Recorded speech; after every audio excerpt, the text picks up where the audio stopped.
El Codex Calistinus, a través de sus 5 libros, presenta el hecho fundamental para Europa de las peregrinaciones a Compostela y permite conocer las dificultades de las rutas, sus usos lingüísticos y sus costumbres, describe los paisajes y sus gentes, anécdotas, milagros del apóstol y sermones.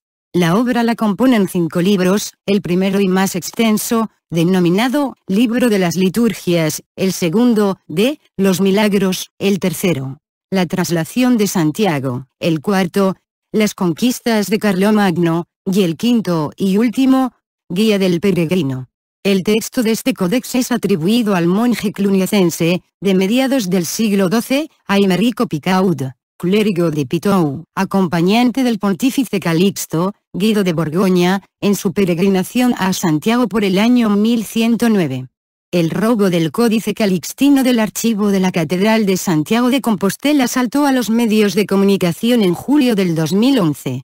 La obra, un manuscrito del siglo XII, es una de las más antiguas y mejor documentadas fuentes de información del Camino de Santiago y de las peregrinaciones a Compostela. Calificado ya como el robo del siglo, el hurto es una de las sustracciones de patrimonio histórico-artístico más importantes de los últimos tiempos.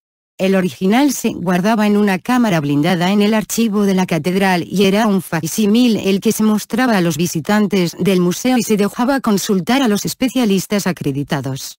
Sin embargo, aunque el archivo estaba dotado de un sistema de alarmas y contraincendios instalado en la época del actual deán, José María Díaz, ninguna de las 5 cámaras que había en la estancia apuntaba directamente al códice.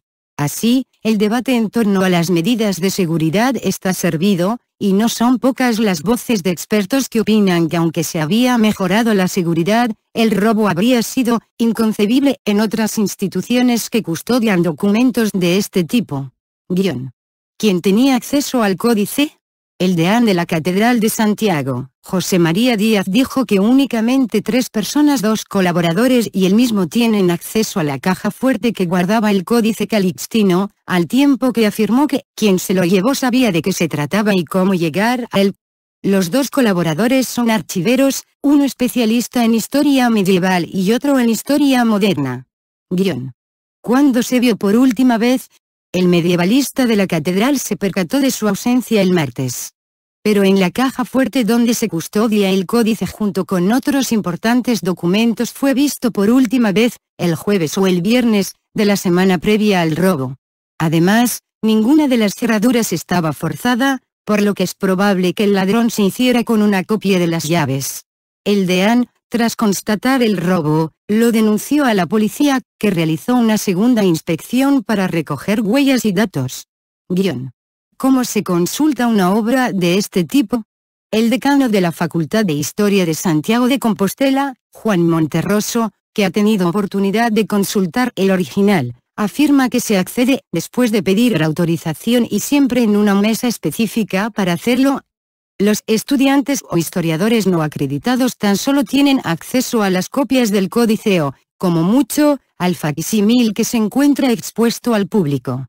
En cambio, un historiador especializado tiene que presentar sus credenciales y pedir autorización. Luego te dan una cita un día a una hora, para que puedas consultarlo. Como historiador tienes que verlo en una mesa y todos tienen que pedir permiso, ¿no es un libro de acceso normal en una biblioteca? ¿Es razonable la versión oficial? El editor Manuel Moleiro, especialista en facsímiles y réplicas idénticas de códices y atlas, dice que no. Para empezar, porque la incertidumbre del robado o perdido es inconcebible. El códice no es un libro más que se encaja en una estantería. Segundo, porque no parece muy normal que haya 5 cámaras enfocando el recinto y ninguna apuntara directamente al códice. ¿Quién roba una obra así? Alguien muy familiarizado con la institución. Esto no es como entrar en un museo, estudiar dónde están los guardias, descolgar el cuadro e irse, cuenta Molero. Los filtros para llegar hasta el códice son complejos. Cuando robaron el Beato de la Seu de Urgel, la policía me preguntó miles opinión. Les dije que buscaran en el entorno del deán y acerté. En Santiago ni el deán quiere especular sobre quién pudo haber sido. Si lo sé, no se lo digo a nadie porque es pecado hacer juicios temerosos. José María Díaz apunta que el que se lo llevó sabía de qué se trataba y cómo llegar a él. ¿Y qué puede ocurrir con el códice? Es imposible sacar una pieza así al mercado, aunque sea al mercado negro, explica Moleiro. O sea, que se trata de un robo por encargo para algún millonario encaprichado con la pieza y empeñado en guardarlo en su casa. Muy difícilmente podrá venderlo. La otra posibilidad, la de que los ladrones sean traperos que han robado el códice como podrían haber robado cualquier otra cosa, es aún peor, porque desgajarían la obra. Guión. ¿Cuáles son las condiciones de conservación en Santiago de Compostela? Estas cosas no ocurren por accidente. En un Metropolitan, en una Morgan, en una British Library, robos así son inconcebibles, continúa Moleiro. Hace 15 años estuve en Compostela y vi el códice. En ese momento, la seguridad no era la mejor posible, apunta. El códice tenía algunas miniaturas retocadas con bolígrafo, lo cual es terrible.